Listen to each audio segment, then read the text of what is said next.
The Dhammapada, a collection of verses, being one of the canonical books of the Buddhists. Chapter 1. The Twin Verses.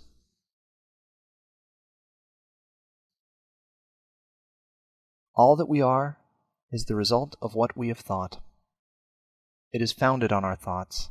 It is made up of our thoughts. If a man speaks or acts with an evil thought, pain follows him, as the wheel follows the foot of the ox that draws the carriage. All that we are is the result of what we have thought. It is founded on our thoughts. It is made up of our thoughts.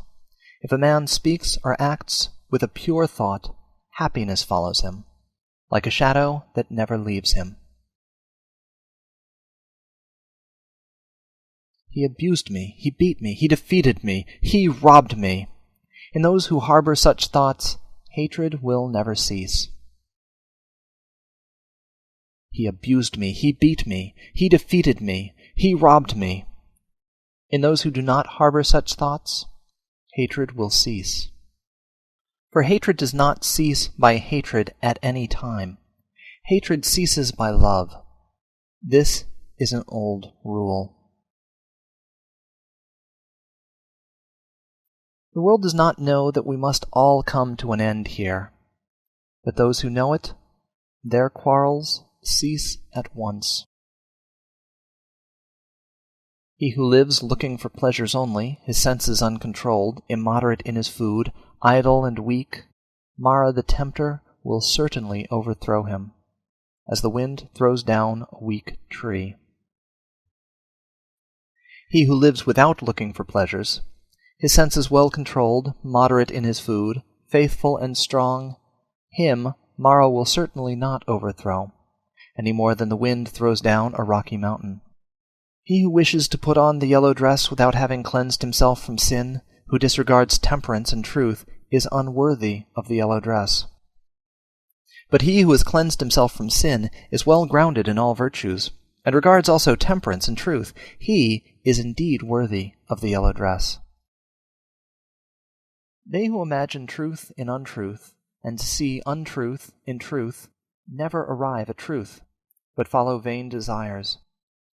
They who know truth in truth, and untruth in untruth, arrive at truth, and follow true desires. As rain breaks through an ill-thatched house, passion will break through an unreflecting mind.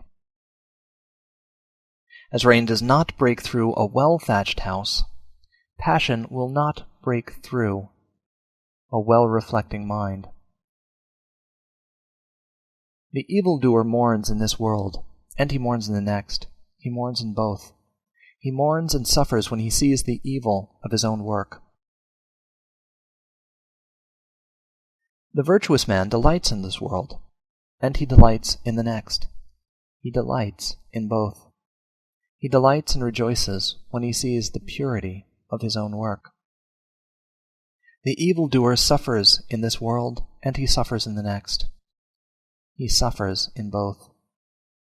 He suffers when he thinks of the evil he has done. He suffers more when going on the evil path. The virtuous man is happy in this world, and he is happy in the next. He is happy in both. He's happy when he thinks of the good he has done. He's still more happy when going on the good path. The thoughtless man, even if he can recite a large portion of the law but is not a doer of it, has no share in the priesthood, but is like a cowherd counting the cows of others. The follower of the law, even if he can recite only a small portion of the law, but, having forsaken passion and hatred and foolishness, possesses true knowledge and serenity of mind. He, caring for nothing in this world or that to come, has indeed a share in the priesthood.